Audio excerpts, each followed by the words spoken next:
Starting today, the SAT, the Standardized College Admissions Test, is going fully digital. The test, once known for its number 2 pencils and fill-in-the-bubble answer sheets, will no longer be offered on paper. It's part of a larger redesign meant to make the test more accessible and fair, even as colleges and universities around the country have increasingly made the test optional for applicants. The change is renewing debate over the role the test should play in admissions. Nadra Nittel, education reporter for the 19th News, joins me to discuss. Nadra, thanks so much for talking to us. What exactly is changing for students who are taking the test today? So, as you mentioned, the SAT is going digital in the United States for the first time. It actually went digital internationally last year, but for US students, this will be a new experience. The test will also be about an hour shorter than the pencil and paper version, and it will be adaptive, meaning that the questions students get answered depend on how well they do at the outset.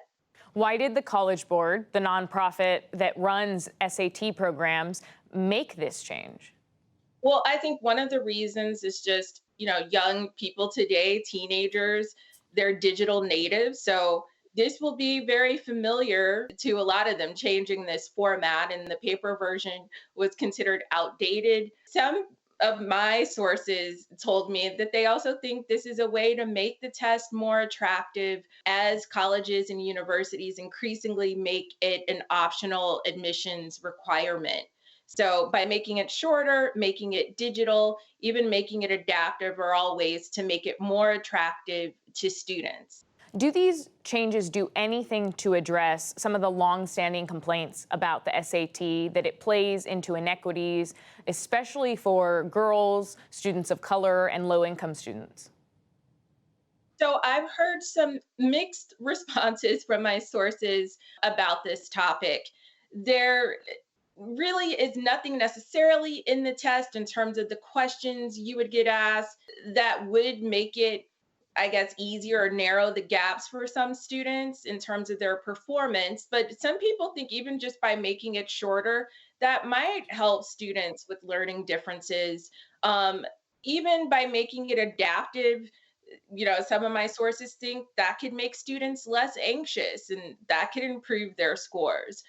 In terms of gender, race, and some of the other gaps, we just don't know. My expert sources are waiting to get data, which they probably won't have enough of until next year, to really look at the subgroups and how subgroups performed on the test. So overall, are your sources telling you that this digital test may give some students a leg up or may be a disadvantage to others?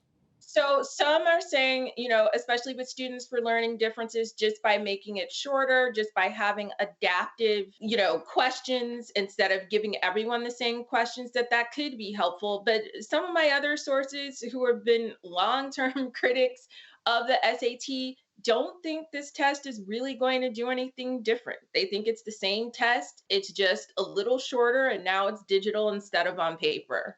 Disadvantaged low-income students may not be able to afford extracurriculars or coaching on college essays, things that could help them overall boost their college admission applications. And so is there a concern that with making the SAT optional, which some universities have done, that could hurt those low-income students?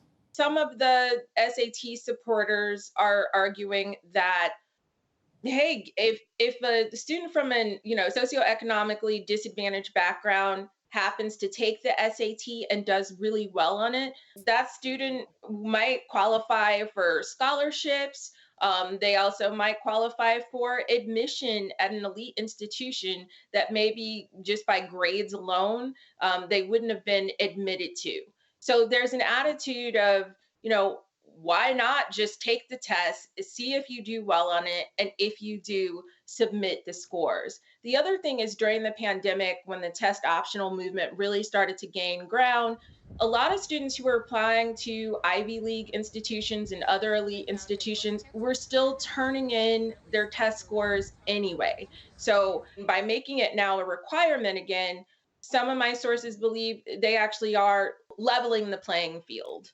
The SAT, as you know, used to be mandatory for first-year applications. That number dropped during the pandemic, and now schools are returning to that requirement, but others aren't. So is the SAT still an important part of college admissions?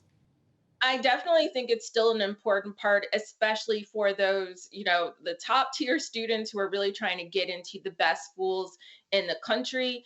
At the same time, according to one advocacy group called Fair Test, only 20% of colleges are requiring the SAT. So more than 80% of colleges and universities still do not have it as a requirement. It's test optional, and they think that the test optional movement is here to stay. Nadra Niddle of the 19th News, thank you for joining. Thanks for having me.